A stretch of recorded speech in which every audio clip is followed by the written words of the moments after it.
sedih kalau diinget-inget. Setelah kejadian itu, dia minta maaf habis-habisan ke gue. Dan begonya gue malah maafin. Meskipun dalam hati gue udah mulai ilfil sama tuh anak. Gue coba jelasin ke dia kalau dia udah melangkah terlalu jauh. Dia masih aja masang muka ngerengek minta belas kasihan. Hasil, gue kasih kesempatan dia buat berubah. Tapi ternyata sikap dia malah makin parah. Dia bisa cemburu sama semua orang. Bahkan kakak sepupu gue sendiri pernah diajak berantem sama dia. Anjim, kalau gitu sekalian aja dia cemburu sama bokap atau kakek gue. Ngadi-ngadi aja nih anak. Pernah juga waktu temen-temen cewek gue minta izin ke Rehan buat ngajak gue jalan, kursi kelas gue langsung diundang gue sama dia. Aneh banget, aneh. Singkat cerita, setelah masuk tahun ketiga, gue udah yakin banget buat mutusin dia. Gue coba ngomong baik-baik, dan reaksi dia drama abis cuy. Berasa sinetron Indonesia yang gak ada tamat-tamatnya. Rehan nangis mohon-mohon, bahkan sampai nyakitin diri sendiri.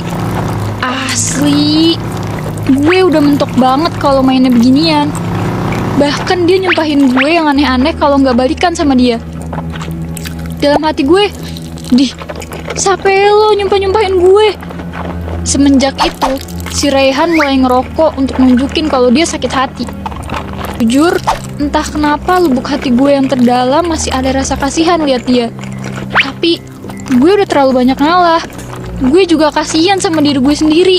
Belum gue mencintai orang, gue mau mencintai diri gue terlebih dahulu. Self-love lah kata anak muda zaman now. Belum selesai sampai situ. Beberapa bulan setelah putus pun, dia tetap posesif. Nah, waktu itu, gue diajak jalan sama temen cowok gue, namanya Andra. Gue sama Andra lagi naik mobil, dan tiba-tiba ada motor yang ngetok-ngetok kaca mobil sebelah kanan. Kita kaget dong, dikiranya begal anjim. Terus nih orang nyerempet mobil Andra, dan secara nggak langsung ngarahin biar berhenti di pinggir jalan. Andra ya jelas emosi lah. Terus pas dia mau turun dan bersiap buat gelut, tiba-tiba orang yang gue kira begal ini buka helmnya. Dan ternyata, nih orang adalah Rehan. Secara refleks, gue nahan Andra buat jangan turun. Di luar mobil, Rehan teriak-teriak sampai diliatin banyak orang. Dia bilang ke orang-orang di jalanan, kalau si Andra udah ngerebut ceweknya. Gue takut, dicampur malu banget, asli. Gue mutusin buat turun, ngomong baik-baik ke dia. Akhirnya Rehan berhenti. Tapi gue mesti diantar pulang sama dia. Akhirnya, gue sampai minta bantuan ortu gue buat ngomong ke Rehan kalau gue pengen sendiri. Sampai gue kuliah ke Jogja, dia masih sering berusaha kontak gue. Tapi gue balas seadanya. Gue masih trauma sama sikap dia. Dan sampai sekarang, di umur gue yang udah 22, masih ada nomor yang gak gue kenal nelfonin gue mulu. Gak ngomong apa-apa, cuma manggil nama gue aja. Dan feeling gue sih itu Rehan. Gue sih maunya kita bisa jalin hubungan pertemanan yang baik, dan berharap yang terbaik aja buat dia. Buat kalian yang masih muda, lebih baik fokus sama tugas utama kalian, yaitu memperbanyak ilmu dan kegiatan yang positif. Kalau ketemu orang modelan gini, ya amplop, asli, rasanya campur aduk pengen tak.